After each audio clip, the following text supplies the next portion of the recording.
Okay, Todd. So, what I wanted in this three-part series, is to just open up a different approach to Pesach. Now, I'm looking around the room, and I'm noticing and asking myself, how many of you were here this time last year when I also did a few classes with Pesach? And I'm realizing it was Kate, Avril, I don't think made those classes, and Sherry. Simon, you were in and out a little bit, and that's it. Ben, you also in and out a little bit.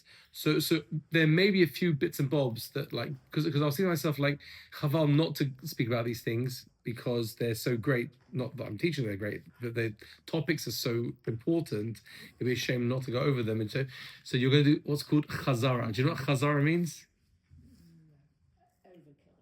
No. Chazara means yes. And what do you tell your kids before the GCSEs and A levels? You've got to do your revision. Okay, fine. So chazara means revision. So you're going to do some revision. Kevin, I'm going to ask you a question. Ready? Here we go. Lines open, calls at a local rate. Please ask your homeowner before you make that call. When I say the word Pesach, what comes to mind? I'm going to give you 10 seconds to think. What comes to mind when I say the word Pesach? Or Passover, whatever word you prefer. When I say the Pesach, straight Passover, what comes to mind? 5 seconds just to think. 4, 3, 2, 1. Okay, let's go. Start with Mark. Go. Okay, fine. So I'll start with Simon. Simon. No, it's okay. I'll do it. You're a good man. I've got it. Okay. So, the Seder, being a little boy. Well, just one thing. Okay, Seder. Oh, okay. Yes. Okay, next. The childhood. Childhood. Okay, yeah, good, yeah. Childhood. And probably that Haggadah, that one needs to pull the thing, and that one, yeah. We all had that one as a kid. You still have it. Okay, fine. Kate. Freedom from slavery. Okay, freedom from slavery. Yeah, fair. My mother going completely frantic. Beautiful. Thank you for your honesty, because I know exactly what that means. Mum, if you're watching, don't be offended. But yes, it was always that absolute insanity time. Mum's going mad. Yes, thank you. To the extent, am I right, Avril, by saying that even if you mention the word Pesach at some point within 6 months of Pesach, there would be, just you'd go to see a trigger. The trigger would be in the response. Yeah. Okay, I know exactly what you mean. Lucy. Family. Yeah, fair. Sherry. Order. Okay, that's lovely and profound. But when I say the first thing about Pesach, that's the first thing you think of is order. Right? Yeah, we're going to Sherry's house for Pesach this year. If you like with order, Marsha. Morello cherry. Nice. Yeah. Food. But what you said, Morello cherry, so we have to understand. You have to unpack that. Matzah with Morello cherry. Oh, sorry. Matzah with the Morello cherry jam. And I know exactly what you mean by that. Yes, that. And cottage cheese in that as well. Yeah, it's actually cream cheese. Yeah, well, both. Yeah, I grew up on cream cheese, but yeah, we have cottage cheese. Yeah. Brilliant. Thank you. Yeah. Amazing. We'll talk more about it. We'll get more into it. Yeah. The afikoman. Beautiful. Okay, is that memories of looking for the afikoman or? My sister beats us everywhere. Okay, fine. Beautiful afikoman. It's okay, so you can say afikoman and matzah, the crumb. Memory of my cousin stuffing his face to try and eat as much matzah as possible in a certain space of time. Yeah. He had to get it all down. I'll play, if you're all good, I'll play you a message that I got, a WhatsApp message I did my Seder night a couple of years ago. And we also do that because, halachically speaking, you should try and eat a certain amount of matzah within a certain amount of time. So at my house, what I do is I have a chaise longue, and we have a stage. So we put a stage up and I put a chaise longue, and I actually do the full lean. I put my feet up on the thing, and I lean like this, and I'm like crunching away. My friends said that it looks quite terrible. But anyway, but this guy left a message after saying this magical sound of crunch, crunch, crunch, crunch. It was like sitting there like crumbs and crunch. Anyway, sorry, I digress. I get so excited talking about crunching matzah. Yes. Well, my number one was freedom. Great. Since that's gone. Well, it's good. I want but you know. Classical lamb was number 2. Okay, that's cool. And we'll have to understand again where does that even come in? And we don't even really do it today, but the fact that that came up for you. Association, yeah, exactly. The dipping of the 10 plagues. Yeah. Wine. Nice. Grandma saying, don't put it near your mouth. Do not lick it. Yeah, whatever you do. And there's always one person that did it, and everyone like, oh gosh, yeah. Thank you, Mark. Noah. Repetition and tradition. Okay, repetition and tradition. When you say repetition, do you mean What does it mean?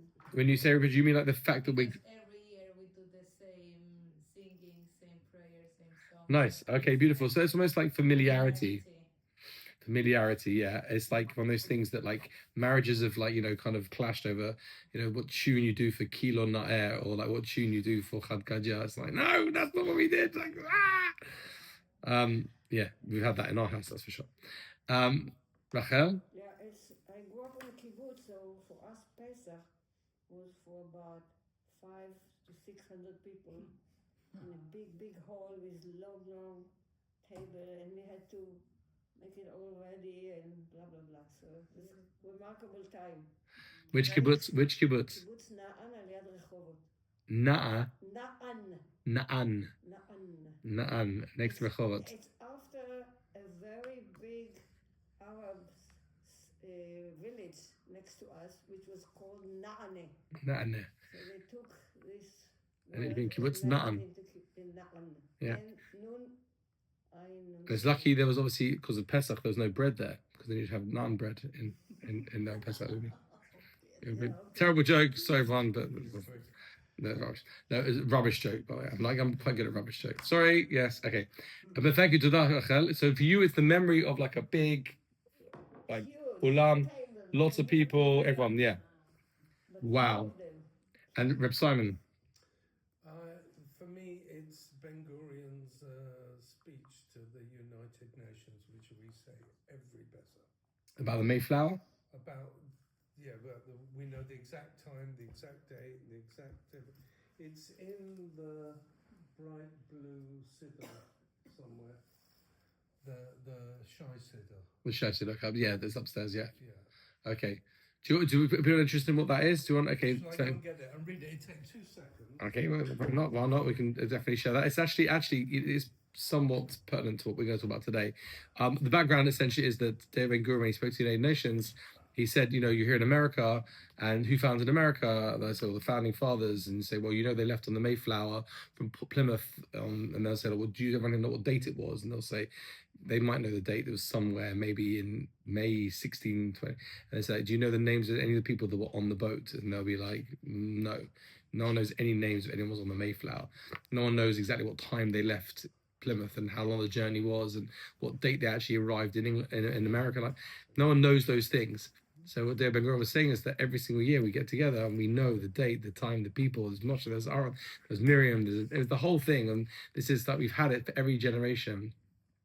And if I may ad lib what Simon is saying, what I think about Pesach actually is the idea of the chain, that you're adding another link on that chain every year when you get together, that you know that your parents heard from their grandparents and grandparents and grandparents' grandparents. Quite literally, you're like going on this journey through history of over nearly 3,000 years that you're linking into, which is quite possibly one of the most powerful notions we can ever imagine in a world of transience, in a world where people are struggling for identity, where people, are looking for somewhere to call home, so to speak, or people that they can feel comfortable knowing that that's their background or their culture.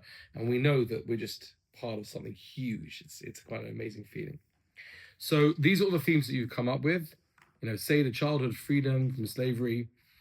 And I think that matzah and jam, or matzah and cream cheese and jam. Very good. No one mentioned matzah brai. I'm a little bit broigus with you all. No one mentioned matzah brai. Smoked salmon and cream cheese on it. Yeah, that's very good. But with the cinnamon and sugar on the matzah brai. Just saying. But there's lots and lots of things that come up here. And I want to just, in these sessions, starting today, next week, the week after, I want to go deeper. Because, and I've said this before and I'll say it again, we do not see time as a line. We as Jews do not measure time linear in a way that it's like a long line. We do not see time in that way. It's an interesting concept how we view time. When you think about time, when you think how you measure time, most people see it as like a long line. And there's somewhere at the beginning, there's somewhere at the end, and history exists on a line. And so somewhere way back there was, events happened and they happened along a line, and then somewhere along is when you were born and all the life events in your life, and there's some sort of like line of history, and that's how most people measure time. There was some cultures, the Greek cultures, that they actually saw it as a spiral. Sorry, as a circle. It went round and round and round. This wheel that goes round, and we're on this big wheel, and everything just happens and goes round again. So we'd all be sitting here again one day. All of us will be sitting here again in 10 billion years. We'll all be back and sitting here together because history is one massive circle that keeps going round and round and round and round and round. Judaism measures time and sees time in a very different way, and that is a spiral. Okay, and I'm just jumping because I've said this in a few classes, and Avril has said it about 50 times for me, so she doesn't need to hear it again. We see time as spiral, and what's important about that and why this is so fundamental, shalom, why this is so fundamental to mention is, wrong place, okay. Why it's so important to mention that I mentioned this idea of time as a spiral. What does that mean? It means that we are going somewhere, there is a journey, there is a masa, Rachel, we're going on a masa. There's a journey where we're going somewhere. But actually, when you flip it this way, you see that we go round and round the year and we visit certain coordinates in that year. And when we hit that date, whatever date that is in the year, we connect to every other date in history and every other day in future that will be on that day. So the way, this sort of nice metaphor I like to use is a spiral staircase of 365 stairs in one revolution, of which every single stair is a certain color. If you can imagine such a thing, like an incredible, massive staircase, that when you make one revolution, you've hit 365 different types of color. And then you go around again, and as you look down, you see all the other steps of that color. Going down, you look up, you see all the other steps of that color, but you get to the next step, and it's a different color. It's the way I like to see it, right? Which means, and this is the biggest thing that I want to share with you today, when we come to a Seder night, to a Pesach, we're not commemorating. We are not saying something happened in the past. This is the paradigm shift, Chevra. This is the big one, yeah? We're not commemorating something happened long ago. We are living in a moment that is the same actual moment that happened when we left Egypt. We are in the same energy. We are in the same quote-unquote vortex. We are in the same moment of time, essentially. We are further up the ladder. We've gone further up in history. But when we hit the 15th of Nissan, which is the date of Pesach, we can look down and we can be in the same light energy, whatever word you want to use, as every 15th of Nissan in the past. What does that mean? Now I'll make it means that when Hashem created the world and he put every single day of the year, every day has its own particular type of energy. And that is actually reflected even in the world around you. Granted, we always talk about the land of Israel as our center point, because people always say, yes, it's very nice you talk about rebirth, but if you go to Australia, like everything's dying because it's starting to be autumn. And if you're from South Africa, it's about to start winter. So how can you talk about spring? It's actually autumn. Put that aside. The land of Israel is always our ground zero for this. But if you look at the land of Israel, if you go to Kibbutz Na'an at this time of year and you go for a walk outside, what do you see? You start to see that everything's sprouting, all the flowers are coming out, and all the wheat and barley and all the things you planted way back in November time, even before, all the shoots are there. Everything is growing. All the animals are starting to give birth. Everything is starting to change, right? You're having a time of rebirth because we are in the energy of rebirth. We are the energy of freedom, of change, of everything after dark winter changing. I've got the source sheets. I didn't have people coming, so you might have to share one between two at the back. Is that okay? Can somebody share one between two? I'm sorry, I cannot go. There's a big event downstairs. I'm not going to start saving it through everyone again. There was like too many people down there. But pass them around, and then when you get to the end, maybe pick one between two. Your pen is yours, 100%. So, no, it's yours. No, it's yours. Yeah, if you guys, it's something maybe at the end you can share one between two. Yeah. So what's really interesting is that first and foremost, when I talk about this idea of the spiral, we know that Pesach always has to be in the spring. It always has to be in the spring. And that is because this is the source. I brought you source A is from the book of Deuteronomy, Devarim, where it says, Shamor et chodesh aviv v'asita Pesach l'Hashem Elokecha ki b'chodesh aviv hotziacha Hashem Elokecha me'eretz laila. Observe the month of Aviv and offer a Passover sacrifice to Hashem your God. For it was in the month of Aviv at night that Hashem your God freed you from Egypt. Aviv is the spring. Okay. Why is this actually significant? I'll tell you why it's significant. As we actually, I always think of this when it comes to around this time of Ramadan, actually, because we measure our time as Jews through the moon, which you've heard me talk about before. So really, we have lunar months, and we measure our year essentially through the months of the year that are lunar. But if we would do that, as you all know, like the Muslims have only a lunar calendar, and hence every single year their festivals move back and back and back. There's only how many days in a lunar year? There's 356, I believe, days. There's 11 and a half or something days less in a lunar year than there is in a solar year. So every single year, if you only have a lunar calendar, the festivals move. That's why Ramadan can appear throughout the calendar year. Sometimes Ramadan is in spring, sometimes Ramadan is in the winter, sometimes Ramadan is in the summer. It moves because essentially if you only have a lunar calendar every single year, it changes over time. And that's what would happen to us if we didn't have, Mark, that's right, very good, a leap year. Well done. If we didn't have a Jewish leap year, because every single 3 to 4 years, we throw in an extra month called Adar Sheni, Adar 2. Every 3 to 4 years, we add an extra month and we put it in there to buffer. It's like a buffer zone to make sure, for one thing only, that Pesach is in the spring. That's the reason why. Pesach has to be in the spring, which is why we have a Jewish leap year. Like I say, every 3 to 4 years, we add an extra month, Adar Sheni. And if you walked out of here with just that knowledge, you've done well. A bit of knowledge to have, because a lot of people don't know this. They wouldn't have a clue. Why do you have leap years? I don't know. Now you do. Brilliant. Okay, so and it's not, this year is not, don't worry, this is not a Jewish leap year this year. That's why we are in Adar. Today's the 21st of Adar, and next week is already the Rosh Chodesh, the beginning of Nissan, and will be Pesach already this time. Next month will be the 7th day of Pesach. So we're a month away from the 7th day of Pesach. What's really fascinating when we start talking about it in this way, in these terms, we see that the imagery of Pesach always is about this idea of freedom, of breaking free, of birth.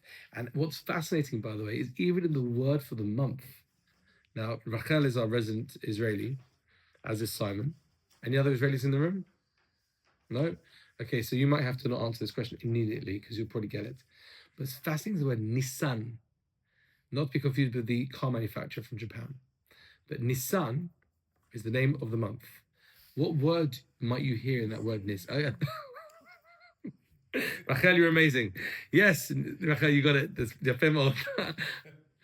אבל, אוקיי, טוב, ביקשתי שלא יגיד, אבל זה בסדר.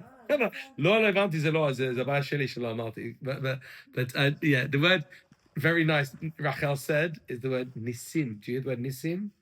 Nisim means miracles. Nisan, Nisim. Do you hear that? It's a time of miracles, because the ultimate miracles are the miracles of leaving the land of Egypt. Nisan, Nisim. Nes is a miracle. Nisan. Now here's another one that's quite incredible. Nissan sounds a little bit like the word Nitzan. Nitzan. It's a name. So has anyone here known Israeli girls, or it's not a girl's name? Nitzan. It's a name. Yeah. People call you know any Nitzans? Yeah, Nitzan. Nitzan is a name. Nitzan means something. There's a great rabbi called Rabbi Shimshon Raphael Hirsch. He wrote a lot about this, that there are certain letters in the Hebrew alphabet that you can interchange. If it's from the same part of your mouth, so some letters you say pa, like ba and pa, paro or bet, those use your lips. So when you have a word which is like, I'm trying to think of a good example, like be, like I guess poor and I'm trying to think of so the pay. Okay, I can't think of it immediately, but you have something with the front of your lips. If it's with a pay or a bet, if you have a word that sounds the same, you can almost interchange them. If you have letters that make with a s, like a sin or a samach, you can interchange them. Things with a sh or with the back of your throat, the ayin or the gimel or the back of your throat, you can interchange them and get similar meanings, and you can learn out wonderful things from it. So the word Nissan is linked to the word Nitzan because tsa and sa are both the top teeth, yeah? Nitzan is a lovely word. Do you know what it means, Chevra? It means to burst out. To burst out, Nitzan. Because right now, if you look out in nature, what's happening? Hanitzanim. Everything is, all the nature, all the trees are starting to be quick. Everything's like just starting to like almost explode. That's nitzutz in Hebrew means a spark. A spark or something is a nitzutz. You're seeing all the sparks now in the trees. Everything's is sparking out, and it's everything is quick to. And there's a beautiful line here from Shir Hashirim, Song of Songs, this beautiful love song between the Jewish people and Hashem. And that's where we see that Hashem is saying, and we read this on Pesach. We read this beautiful love song on Pesach. I would like to thank very much Mark for volunteering to read in English, source B. Thank you so much, Mark Berman. Thank you. For behold, the winter has passed, the rain is over and gone. The blossoms have appeared in the land, the time of singing has arrived, and the voice of the turtle dove is heard in our land. Okay, so in Hebrew, Hine hastavaval, the autumn's gone. Hageshem chalaf halach lo. All the rains have gone. Like, it's a season now. It's you're feeling something. It's actually symbolic. It doesn't just mean the season. It means in our lives, the starve, the winters of our lives, those moments where things seemed dead or things weren't moving or we couldn't see the light or we didn't know what was happening. That's the symbolism of starve, the symbolism of winter. But it's gone because the nitzanim, the blossoms have appeared in the land. This is a time of change. Everything is moving. All the potentials in the land is now spurting forth. And all those things we talked about in Tu B'Shvat, if you were here, we spoke about Tu B'Shvat. That it's happening inside the tree. You can't see it, but it's all inside the tree. All that sap is rising. You can't see it right now, but it's there. And then Pesach comes, it's there. In our lives, we go through winters, we go through times where you don't know, things have gone dead, the line's gone dead, I can't feel, I don't know what's happening. And then Pesach represents those moments where everything starts to fall into place. I'm starting to live my potential, I'm starting to be myself. I'm starting to go from a place, what's called galus. Galus means exile, and I'm now coming into my own state of redemption. Because redemption and exile is something that happens on the macro and on the micro level. Redemption exile happens to our nation in Egypt. We're in a state of exile. And Moses leads us out and we come to a place of freedom and redemption. In our own lives, we have states of exile.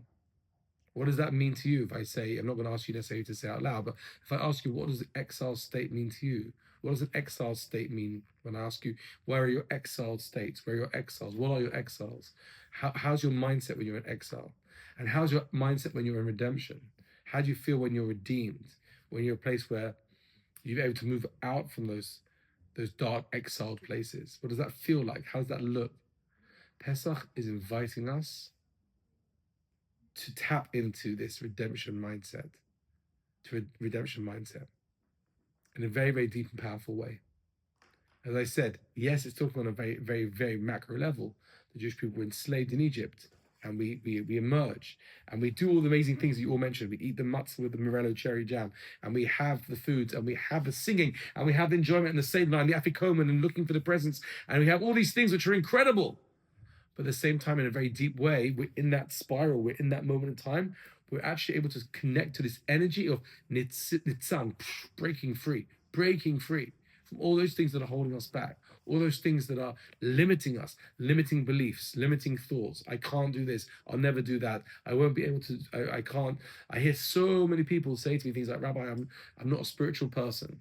Great, but that's a wonderful limiting belief you've given to your whole life. People say that to me, I'm not a spiritual person, Rabbi. I'm not that kind of person. I don't believe that anyone is not spiritual. I believe that if you have a soul, which everyone has, right? You have a soul and a body, and maybe you've not had in life the opportunities to connect and see what that is. But it's a very limiting belief to say I'm not a spiritual person, because then I don't have to go there. But what happens if you can connect, if you can leave your state of exile and come into a state of redemption? So this is what we're kind of focusing on these classes. We're thinking about. We're considering, because what's really interesting is this is where we get into now the depths of it. The word for Egypt in Hebrew, okay, is Mitzrayim. Mitzrayim. Mitzrayim. If you see what I've put here in this little kind of box you hear, Mitzrayim. Tsar, the word in red in the middle. Tsar means narrow. You may know a famous song people like to sing that goes, Kol haolam kulo, gesher tsar me'od, right? It's a very, we got the actions as well from Sophie. Right, thank you. Right, it's gesher is a bridge, narrow, tsar, very narrow bridge. Tsar means narrow. How fascinating that the place where we go into this state of exile is called the place of narrowness. The place of narrowness. Because all that, again, everything's happening on a macro level or a micro level. We are in Egypt. Yes, it's a physical, geographical location, but it's also the micro level. We were then and we are now very often in Egypt. We're in a place of narrow thinking, narrow-mindedness, narrow beliefs. I do that. I never did it. I won't do it. I can't. Is Mitzrayim. Yeah, that's what it means. And that's what it means to be Begalas in a state of exile. And because we're in that spiral, we go around, we hit that moment, we're in Nissan time, we're in a time of leaving, of going out, we can connect on Pesach and we can break free. We can break free on Pesach. And we have to ask ourselves, what are the things that are holding us back? What are those things? And then we go back to the metaphors and the symbolism and understand what's going on. The word paro is the back of the neck, the oref. If you take the word paro, it's a pei, a resh, an ayin, and a hey. If you kind of scramble those letters slightly, you would get to the word oref, which is the back of the neck, right? It's a very narrow place. The back of the neck, there's no vocal cords there. The back of the neck, there's no sound that comes between. It's the channel between the head and the rest of the body. It's narrow. It's a narrow straight. Can you imagine? It's an amazing thing. Paro literally means narrow straight. It's that place where your head and your body. And that's what happens. What a lot of the exile states we're in is because we get our head and we got our heart, and they're just two different worlds, you know? They're things you know that you never want to do, the things you know you shouldn't be doing, and you find yourself doing all these things. Like, how did that happen? Because there's this narrow straight between your head and your heart and the head and your body, and you're like, it's dead down there, right? But you need to go to the front of the neck. That's where your throat is. That's where your voice is. They say Moshe Rabbeinu is the idea of Moses is the front. It's the frontal part of your neck. But Pharaoh is the back, but there's no sound. Who is the Pharaoh of your life? Who is the Pharaoh in your life? Who is that Pharaoh? Take a look at this very, very, very, very, very powerful line, which some of the veterans of this class have maybe read 5, 10, 20 times. Kate, you must have heard this billions of times. So I'm going to give you the opportunity to read it because you should know it by heart. Source D is from a book called Mesilas Yesharim, The Path of the Just, by the Ramchav Rav Moshe Chaim Luzzatto, lived in Italy in the 1700s, an incredible rabbi. We've quoted this many times. Take it away, Kate. In reality, this is one of the clever devices of the evil inclination to mount pressure unrelentingly against the hearts of men so as to leave them no leisure to consider and observe the type of life they're leading. Pause there. One of the best things that the Yetzer Hara, which we talked about times, the anti-self, the part of you that doesn't want you to succeed in anything, one of the best things it can do is just send you offline and never give you any time to think. You never have time to think. You can't think. Why? Because you're so busy. You're so distracted. You're so busy. And I'm talking to myself here. This is just reflecting. There's a mirror here. I'm talking to me, right? Not to you, I'm talking to me. So busy because there's this and there's that and there's the phone. And you just pulled out your phone there, the WhatsApps. And it's a Pharaoh. Pharaoh just came out there. It's Pharaoh phone Pharaoh. The WhatsApps and the emails and the this and the that. And I'm busy, running. Always going, and therefore it's a great tool. The Yetzer Hara doesn't mean to do anything else other than just make you really busy. Carry on, Kate. You're doing a great job. It is this consideration which underlay the counsel of the wicked Pharaoh in his statement in Exodus 5.9. Intensify the men's labours. His intention was not merely to deprive them of all leisure so that they would not come to oppose him or plot against him, but he strove to strip their hearts of all thought by means of the enduring, interminable nature of their labour. Right, you strip away their ability to think because it's so busy. I've met many people that if you ask them, like, are you happy, are you sad, are things good, are things bad, they would probably say, I don't know, but I just don't have time to think about that. Because my boss needs the report done by X time, and I just have no time to think about whether I'm on the right track or the wrong track, and this is good for me or bad for me. And again, there's no judgment here because it's the reality of modern life. That's how we live. There's no, and I'm not judging anyone here. This is not like me coming up and saying, because I understand entirely what that's like. I get it completely. That's why it says, if you look in source E, and we talked about this in the meditation series, source E, when it says that Moshe tried to talk to the Jewish people, they wouldn't listen. Why not? Because of the shortness of breath and because of their hard labor. Shortness of breath, in source F, Rashi explains, Rashi, the famous French commentator, Rashi says, if one is in anguish, his breath comes in short gasps, and he cannot draw long breaths. There was like some, like short breaths, I can't breathe. And therefore, Moses is saying, time to go. We need to get out of here. And I just can't hear. I'm just like so focused on my own personal anguish and distraction and all the things I'm doing. I can't even think about leaving right now.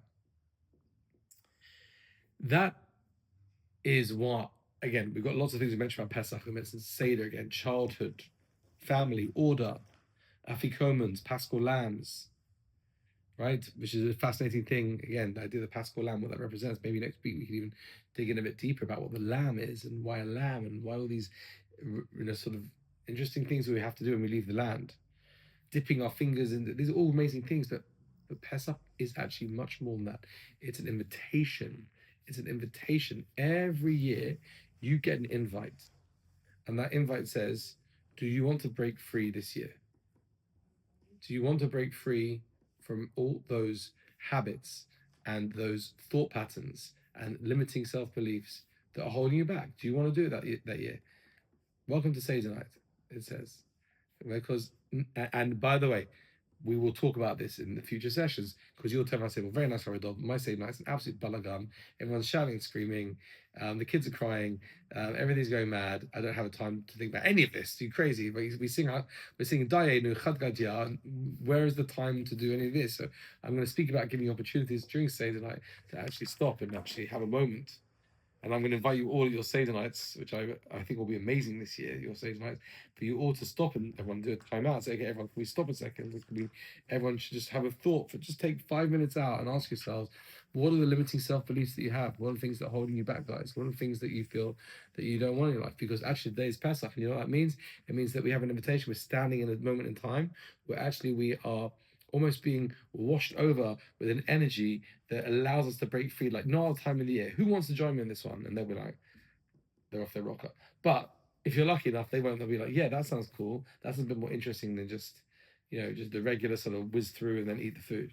Lucy on line 3, welcome to the show. Do you say then that Pesach as a festival is the invitation, or the Seder night and the Haggadah as the framework for that invitation? It's fantastic. I didn't actually say it so specifically, but I like what you're saying. It's, yeah, I guess Pesach is the whole experience of Pesach is the invitation. Once you get to that, you're actually touching quite an important point, actually, because what actually is Pesach?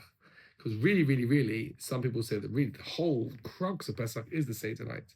The other days are, an echo of what that first day is. The reality is, of course, when you get to the 7th day is when we cross the sea, and that's got its own incredible narrative of like having the bravery to go through. But there are many questions, like for example, eating matzah. Is it only a mitzvah on the first night, or actually should you eat matzah the whole of Pesach, or is it only if you need? Anyway, separate things. You touched on a quite interesting point. I would say that Seder especially is your invitation, because on that day is the day we break free. If you would like pinpoint one moment, the moment the moment that Egypt was smashed, so to speak, and we were able to break out, is that night of the 15th. It's that night, at night only. That's why some people, when they do the Seder early, and again, no judgment here because people do what they do, but when you do it before nightfall, you're not in that time zone. You're not actually in Pesach. There are some people that do Seder night, like they make Kiddush and they eat the matzah before it's dark. You're doing what you're doing, but you're not doing it on Pesach.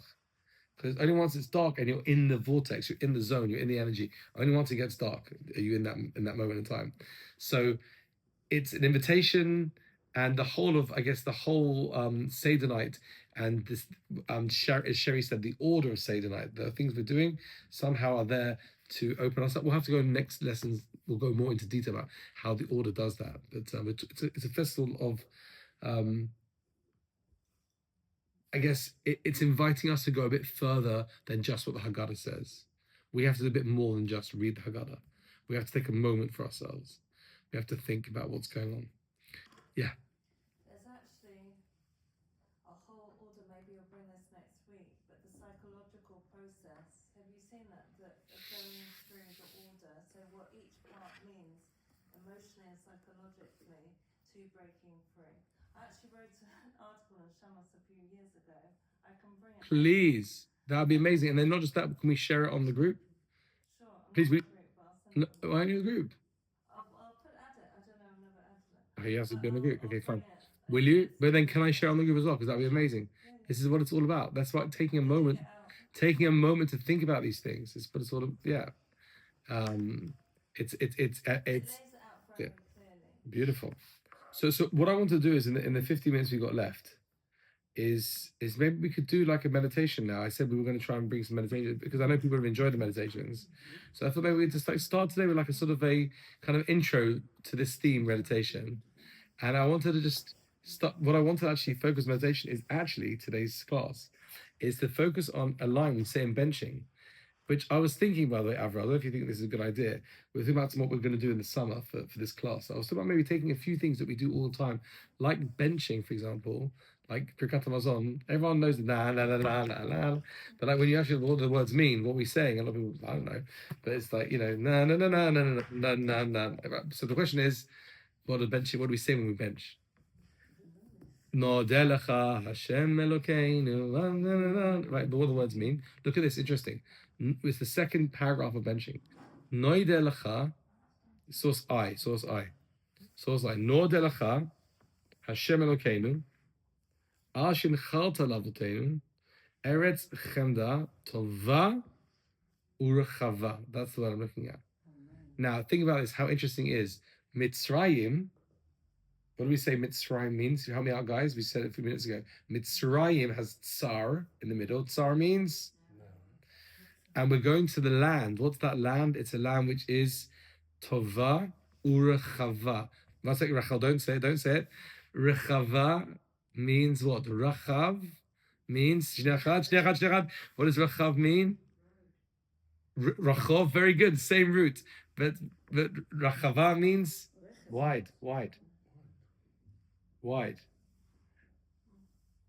We're going to the place of the land which is wide. We're going from Mitzrayim, which is the land which is narrow, to the land which is Tova Urchava, wide. Again, do you see? It's the symbolism of narrow constraint. We're on our way to the land of Israel. What's the land of Israel? Eretz Tova Urchava. It's the land which is wide. We're going from a place of short breath to a place of deep breath. From a place of narrow constraints to a place of deep connection. That's what Pesach is basically inviting us to do. So I think we should do meditation. So you guys up for that? Yeah? Anyone not want to do it?